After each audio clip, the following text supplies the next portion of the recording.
Welcome to another episode of our podcast, Reshape Hospitality with Tech. I am Maria, your host. Here is my co host, Kazim. Today, our guest is Michael. Welcome, Michael, to our podcast. Thank you both for having me. How are you, Michael? How's everything is going? I'm doing well this morning. How are you? I'm fine, thank you, and thanks for asking. Michael, you have more than 25 years of experience in professional industry. We would like to hear about your professional journey and what were the challenges you have faced so far. Sure. So I started my journey in the travel industry with American Airlines. I had tried a couple of other jobs and beginning of careers, but I always wanted to travel. So I joined American Airlines and traveled around the world and really enjoyed that and decided that I wanted to stay in travel for a while. So I merged that with my interest in technology. And since the mid 2000s, I've been working primarily in hospitality. The intersection of hospitality and technology is my expertise. And I just think it's a great industry full of great people. And I've really enjoyed my time in this part of the travel industry. Can we talk about your company, which is 35 Street Partners? What motivates you to start this company, and how was your experience as a co-founder? Sure. Well, at 35th Street Partners, we started our work consulting with companies about their distribution strategy in hospitality. And since then, we've sort of evolved along with the industry into different areas of technology. So primarily, we focus on the use of data, on the use of performance data to enhance the guest experience, to enhance business processes. And we work now across a few different industries. We work in hospitality, we work in real estate, and we work in financial services as well, because as you know, the world of payments, online payments, and B2B payments especially, has exploded over the last few years, and we see that as a great area of opportunity for technology companies and hoteliers as well. Michael, you have had diverse experience working in a multitude of fields. How do you think the hospitality industry fares as compared to other industry when it comes to implementing technology for the betterment of service? Because hospitality is sometimes termed as rather reluctant to adopt new technologies. How do you think it has fared so far? Yeah, I would agree that hospitality is a little bit behind the curve with many, compared to many other industries in terms of adopting technology. What I think we need to understand is there's two different paths here for a lot of people in our industry. One is the guest service piece of it, which really does not require hospitality technology, which requires individual activity, individual hands-on hospitality in the traditional sense in terms of dealing with guests. And then on the other side, technology can be a great enabler of better business practices, about understanding who your customer is, using data to predict customer behavior as you do with a traditional B2C company like Amazon or Google or somebody like that. So I think there's a little bit of both in our industry, but I think generally it's accurate to say that we've been behind the curve in terms of adoption, and that inertia on the part of hospitality companies has harmed a lot of performance possibilities for hospitality companies in the bigger picture. Uh, You have also worked with the financial services side of the hospitality industry and technology as well. So I'm going to ask about the financial services and fintech situation in the industry. Because not so many years ago, the only method of payment in the hospitality industry was via credit card or debit card. But now with the advent of Apple Pay, Samsung Pay, Google Pay, all these e-wallets, do you think that hospitality has fully utilized the application of these payment methods in the industry? Yeah, I don't think that we have. I think that there's a lot of good work going on with a lot of companies around the world to move hospitality in the direction that you're talking about, where contactless technology, whether that's an Apple Pay or Google Pay or some other sort of let's say application on your phone or some other non-credit card platform can be used. But one of the things about the financial services industry that I've learned is they're also not quite as fast to adopt new technologies as some others in the way that the hospitality industry as well. And that has a lot to do with regulation and laws around the world not being consistent. And I think one of the things we have to keep in mind in the hospitality industry is we are a global business, right? So there are customers who travel around the world who expect to have the same experience, whether they're in New York or they're in Amman or they're in Cape Town or they're in Singapore. And I think we need to keep the payments piece forward in front of mind for us because the guest experience, again, is reliant on that, as well as on the back end for hospitality companies to understand their customers' behavior and how they spend money. That's a critical piece of dealing with the customer and guest experience. Michael, do you think the business intelligence and data mining is such a big thing in all the industries now? Do you think hospitality can really implement those as well? Because we all know that dynamic pricing and seasonal pricing is something that is very important in the hospitality industry. But do you think that with the help of these new technologies, data-based smart technologies, hospitality industry can benefit greatly from these services, or are they already utilizing it? No, I think we can all benefit from it in the hospitality industry, whether you're somebody who works in the technology side of the business and doesn't face guests, or whether you're working at the front desk dealing with that guests every day. Because one of the things that the current state of data allows us to do, along with the artificial intelligence applications, is to predict how the guest is going to behave and how they're going to spend money. And I think it's really important for hospitality technologies to be able to anticipate guests' needs and to give them a delightful experience that they might not expect when they walk in the door. And one of the best ways to be able to do that is to use performance data, business intelligence, and data mining, as you refer to them, and to use those practices with a little bit of artificial intelligence added along the top to understand what is possible to serve the customer, as well as what is possible to make your underlying business run more efficiently.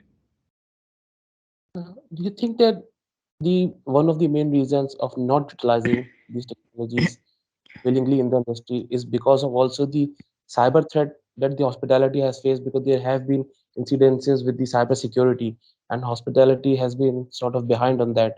Do you think this is one of the reasons that the industry is reluctant to move on all these technologies at once without making sure that they had to be secure first? Yeah, I definitely think that it is one of the reasons. I don't think it's the primary reason right now. I think that you can take into account best practices in cybersecurity and still work in the hospitality data environment efficiently and robustly. What I would say though is that as the industry, excuse me, has come out of the pandemic for the most part and the shutdown of 2020 that happened, people are not investing in technology and data and business intelligence at a level that I think a lot of other industries have. And I think you're starting to see that tide begin to turn as the successful business that we've seen over the last 18 months or so continues. And I think the prospects for our industry are very good over the next 18 months. So I hope that we'll see and more investment in technology, but we definitely have to keep cybersecurity in mind, because anywhere people are sharing personal information, especially financial information, you have to give that customer assurance that their data will be protected if they hand it over to somebody at a hotel or an online booking agency or even a corporate travel agency. Do you think that there is a untapped potential technology-wise, specifically in terms of revenue for the hospitality industry? Because we are on a recovery path after the pandemic. Do you think that technology can help us in generation of revenue, in growth of revenue for the hospitality industry? I do. I think there's no doubt that technology is the key to continuing the positive trends that we see and to accelerate them even more so. I think there's two specific areas where we look at for that, and I think I referred to them earlier. One is the guest experience itself. You have to understand on a property what your expectations are. Somebody who's running a five-star resort has different guest expectations than someone who's running a limited services property near an airport, for instance. So you have to use technology to understand what the guest wants, facilitate what their needs are, and delight them when you need to, because really at the end of the day, a true hospitality experience involves the guest being delighted.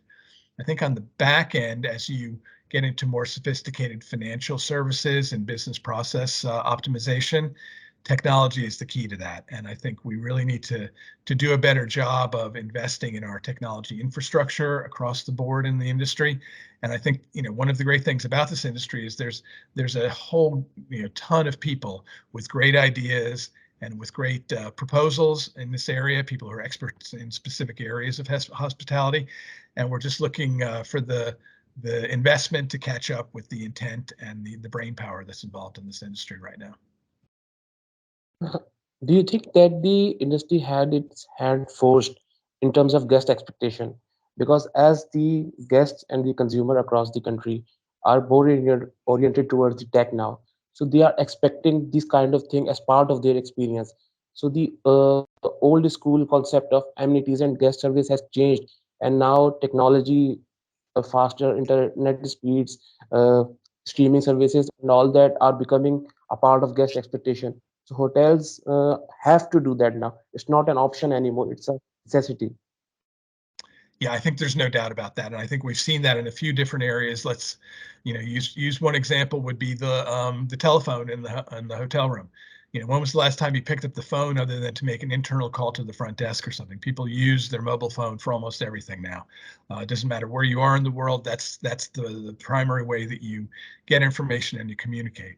So in that same way, why do we require people to hand over a physical credit card every time they walk in the door and check in?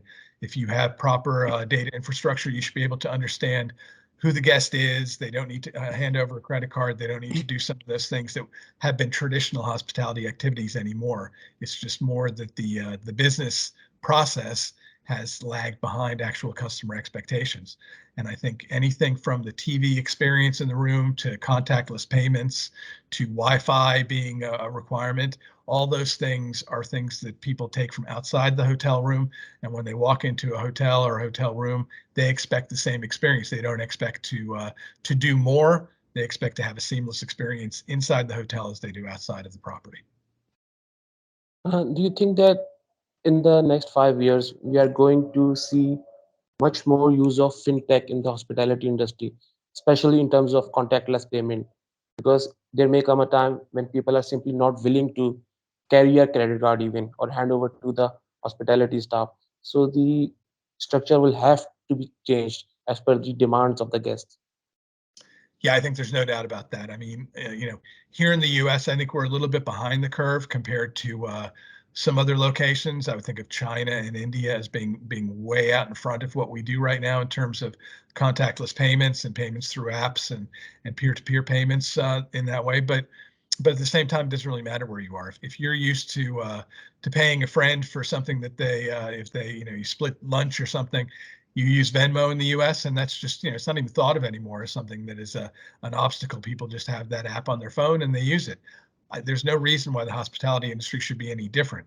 So paying for a hotel room up front, paying for amenities, paying for services on property, all should be centered on the app on your phone or some other contactless payment area that allows you to bypass some of the old-fashioned activities that I think cause guests to kind of question why they're not able to do things again in the same way on property as they do outside. You talked about Venmo. So when it comes to alternate accommodation, this is something that is very much happening. You can pay via Venmo or Cash App. You think that there may come a time when hospitality industry is so much flexible as to accept payment from these peer-to-peer payment method rather than the conventional methods? Yeah, I do for sure. And I think Airbnb is a great example of that because when you get to an Airbnb, you rarely, if ever, have to hand over a credit card because making a booking through the Airbnb app or website, you've already handed over all the information that's necessary to check in. You just pick up a key or you get an access code to the property, whatever it might be. And I think that's a model that traditional hospitality companies should be following today and hopefully will be investing into doing in the near future because again, whether it's Venmo or whether it's Alipay or whether it's some of the government issued financial services apps in India, excuse me, I think there's so much possibility for financial services to be more embedded in the process of making a reservation, the actual stay in the check-in and the checkout process that will benefit both customers and hospitality companies. That's great. It's amazing to have you, a person like that, on our podcast with so much experience. But I don't want to keep you all to myself. I guess Maria also have some questions as well. Thanks. You mentioned previously technology is the best business practice. Do you think technology help hoteliers to increase their revenue? Oh yeah, I think without a doubt the technology is a way for hoteliers to both increase their revenue and improve their guest experience. And one of the things that I think is key to that is the gathering of data, both in the shopping process, the booking process, the guest stay, all across the customer experience. You can get performance data across your customer base that allows you to then target better for new customers, and it allows you to give more of a full experience to meet customers' expectations, as I talked about earlier. And I think for technology, people sometimes don't look at the data as the key piece of it, which, as you set up technology systems, how you come to gather data on customers, how you gather data across your customer base, how you understand. Agreed. Hmm. And I think that's something that's underutilized right now, and there should be more of it. Sure. Which hospitality or technology conference you would like to attend? Well, I think, we're experiencing a lot of change in the hospitality technology conference world, just like any other businesses right now. I look at HEDNA as a great group for putting on conferences that are very good at gathering people for personal connection, which I think Mm-hmm. now to look at that as the main piece of why you go to attend a conference. You can get on a Zoom or Teams like we are right now anytime, but to spend the money to go in person, I think is very important, and HEDNA does a good job of that. I'm also looking forward to what's going to be called the Hospitality Show, which I believe is at the end of June of this year in Las Vegas, which is a new event that's being put on by Yeah. AHLA. And I think that's going to get a good audience, which will drive a lot of more people to go for the networking and the personal connection aspect of it. Agreed. Agreed. Our young audience who watching you and they want to start their career in the hospitality industry, what advice you want to give to them for building their career? Well, I mean, it's a great industry. First of all, it's full of great people. It's full of interesting, curious, fun people from around the world. Hmm. The personal connections that you are going to make are unprecedented in my experience. But I think you have to be somebody who is interested in the experiential side of life. You're going to travel, you're going to see new things, you're going to experience new types of people than you would just staying in a specific location. And also, this industry does not pay at the scale that that some other industries do, say financial services or healthcare in the US. So if you're looking to be rich and you're looking to focus your career on making more money all the time, this is probably not the place for you. But if you're interested in new experiences and enriching your own personal life and being satisfying your curiosity, I can't think of any place better to be. Indeed, indeed. Do you consider yourself as a workaholic person or not? Do you think some me time is also important? Yeah, it's hard for me to kind of generalize about that, Mm-hmm. but for me individually, there's no doubt that it's important. And there's so many ways that you can express that. I can't even start to answer that, simply in the time that we have. Okay, that's so nice of you. In our professional journey, we all have some people who motivate us, professionally or personally. Do you have any influencers who motivate you in building your career? Well, the one person that I think about a lot is my first CEO in the industry is a man named John Davis, who was the founder of what was then called Pegasus Solutions. And those of us who know John well know him to be a very outgoing, gregarious person. He's full of life. He's the main man in Uh-huh. every room that he walks into. So he inspired me with his personal connections that he always was able to make very easily, and his enthusiasm for the business itself when I was new to this business. But Mm-hmm. also he's a very accomplished and very successful entrepreneur. So Mm-hmm. as I've gotten into that world, I think of all the lessons that I learned working for John in how to be Mm-hmm. a successful entrepreneur, as well as being a person who maintains curiosity and enthusiasm. And he's somebody who I think about all the time in that way. Yes. Okay, Michael. Through this platform, would you like to share a message for hospitality professionals? Well, the best thing that I can share is continue to understand the latest technology, continue to understand how important fintech and the growth of the data associated with financial services is, because your customer is going to expect that. And there are other companies out in the world, I referenced Airbnb earlier, who are already ahead of most traditional technology companies, whether they're on the property side or whether they're on the demand generation side, like a travel agency. So it's very important that we meet our customers' expectations where they want, not where we want. And I think our industry could do better as a whole in meeting those expectations. Okay, thank you, Michael, for joining us. And we are really excited to have you in our podcast and good to know about your interests, your experience, and challenges you have shared with us. That's all for today episode. We would like to thank our audience too. Hope you enjoy this episode. We would like to hear your input in the comment box. Take care, Michael, and thank you once again for joining us. Thank you both for having me. You're Bye bye. always welcome. Bye bye.